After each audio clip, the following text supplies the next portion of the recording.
Mukhang need nating hanaping tatlo ang nagpapakalat ng video na gumagamit daw ng pagbabawal na gamot sa Gobernador Aragon. Kaya wala daw tong kakayahan pamunuan ang San Lucas. Saan na naman natin hanapin yun? Hindi nga natin alam kung sino pasimuno nagpakalat ng video na yun. Basta yun ang utos sa atin mula sa taas. Sige, simulan natin hanapin sila. Ngayon R2, mukhang need natin pag-aralan tong isang Jedi Holocrons na binigay sa atin ni Master Yoda. Naglalaman ito ng knowledge about force projection at artificial recognition dito sa isang unknown planet.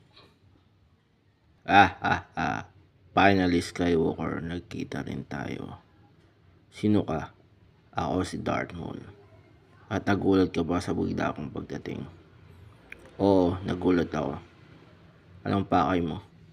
Gusto ko sanang kunin yan hawak mong Jedi Holocrons.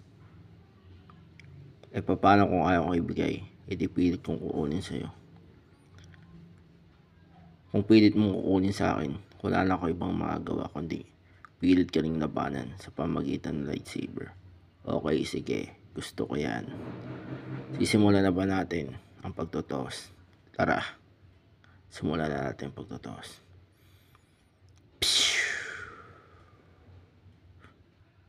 Ngayon tapos ng Ender celebration.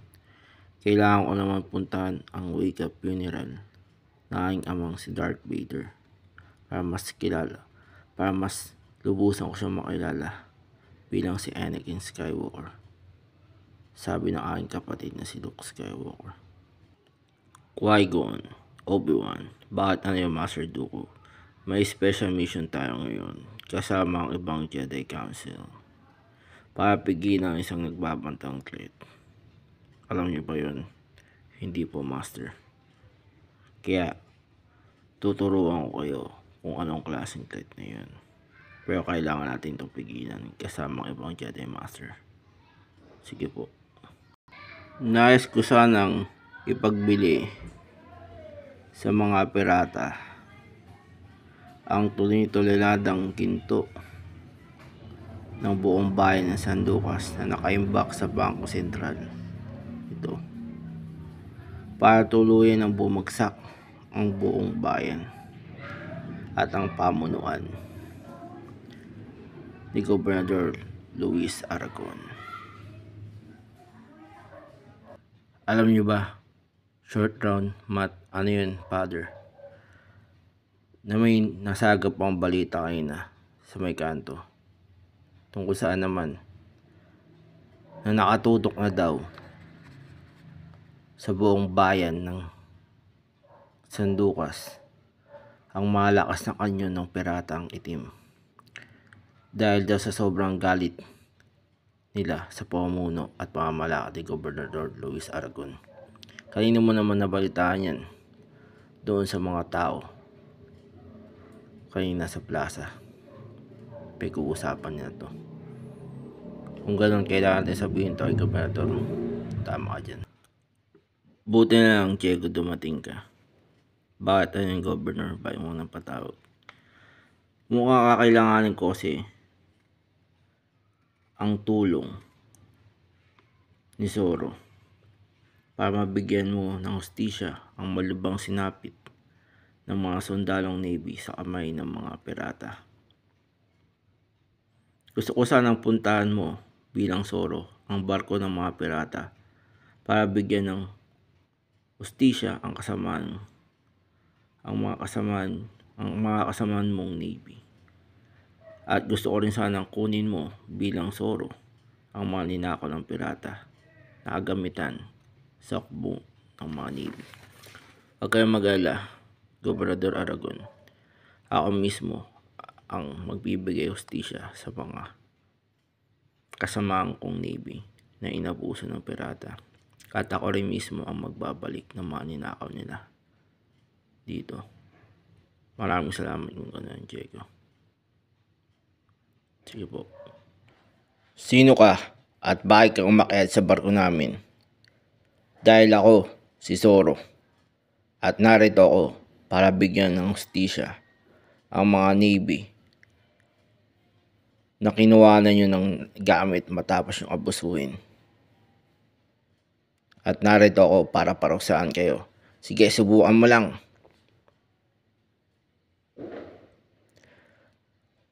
Sige, tignan natin ang galing nyo.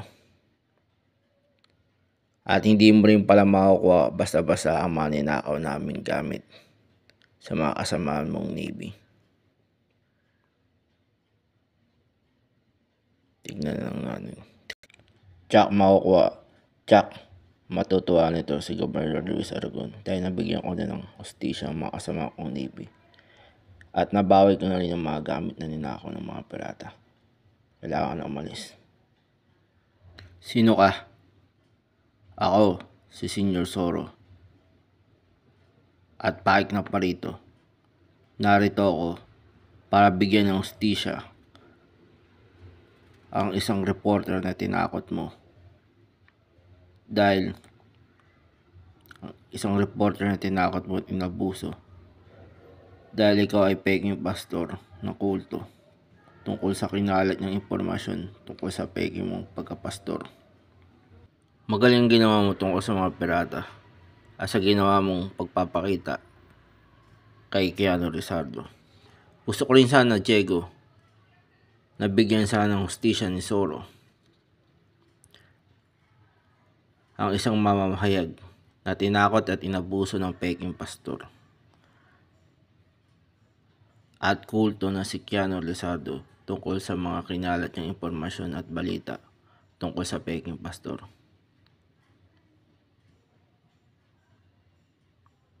Huwag kayong mag-alala. Ngayon, tutuluyan ko na si Keanu Rizardo para bigyan ng hustisya ang mamamayag na yan. Sige po. Magandang gabi sa iyo, Pastor. Sino ka? Ako si Zoro. Gusto ko sanang bigyan ng hustisya ang isang mamahayag na tinakot at inabuso mo. Dahil nagpakalat lamang siya ng peking impormasyon tungkol sa peking mong pagkapastor. Hindi totoo ang mga sinasabi mo. Totoo yun. Diba peking kang pastor? Isa kang leader ng kulto. Kaya nandito ako para parusahan ka. Sige, subukan mo. Hindi masusubukan mo talaga yung espada ko. Tara, expert ako dyan. Hindi, Matt, short round ang ginagawa niyo dito. Magandang araw sa iyo, Gobernador Aragon. Magandang araw din sa inyo.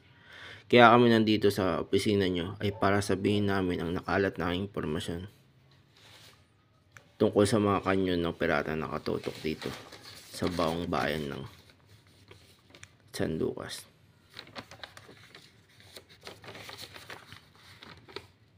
Ayun, matapos kong malaman sa inyo ang palitan na yan, gusto ko sanang balak ko sanang isailalim ang buong bayan ng San Lucas sa batas militar kahit ilang oras lamang para sa protection nito.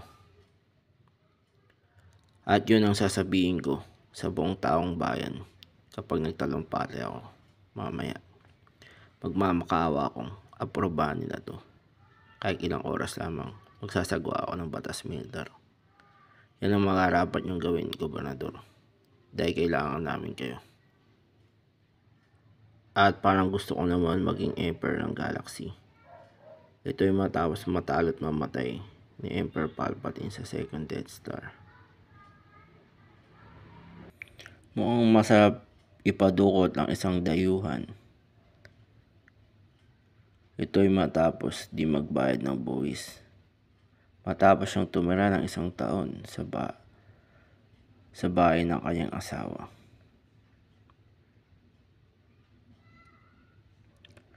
Gusto ko sanang dukutin nyo ang isang banyaga. At dalhin nyo siya sa isang isla para doon siya itago. Maliwanag ba sa inyo? Opo, Vice Governor Morales. Ito ay upang pagbayaran niya ang ginawa niyang hindi pagbabayad ng buwis. Matapos siyang tumira sa bahay ng kanyang asawa sa loob ng isang taon. Mukhang need naman nating basahin 3 o 4 ang naiwang diary sa akin ng Kuya Joaquin ko. Tama, Diego. Nakasulat dito sa diary ang karanasan at kwentong pag-ibig ni Kuya Joaquin habang nasa Pilipinas siya. Baka maabala naman tayo sa pagbabasa niyan. Hindi siguro.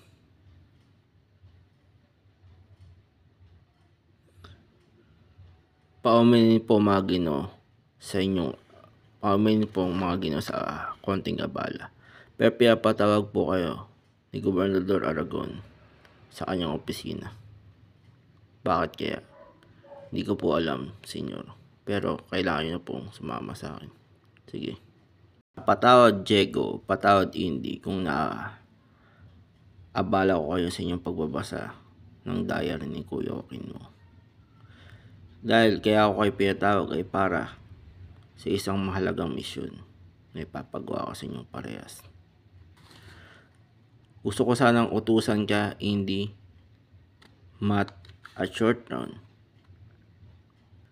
na magtungo sa may Port Santiago para dun harangin ang mga magmamarchang hukbo ng Spanish Army patungong Santa Ana. At uutusan naman kita, Diego, upang hanapin ang nawawalang dayuhan na dinukot kagabi ng mga tauhan ni Vice Governor Morales. Huwag kayong mag-ala, senyor, ako nang bahala dun. Salamat kung ganun. Magandang araw sa iyo, kumpadre. Ikaw pala Jumal, ang may-ari ng Circo de la Negra. Tama ka dyan, Vice Governor.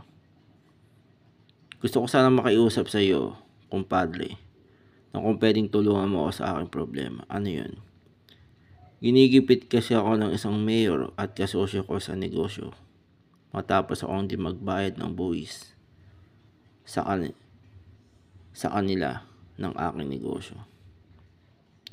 At hindi ko rin ibalik ang parte nito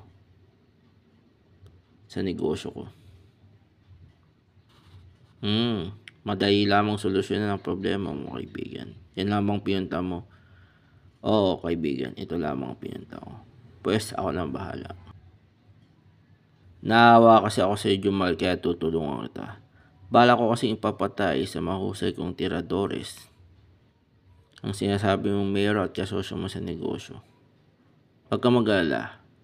Ako nang bahalang umayos sa inyong problema. Maraming salamat, kumpadre.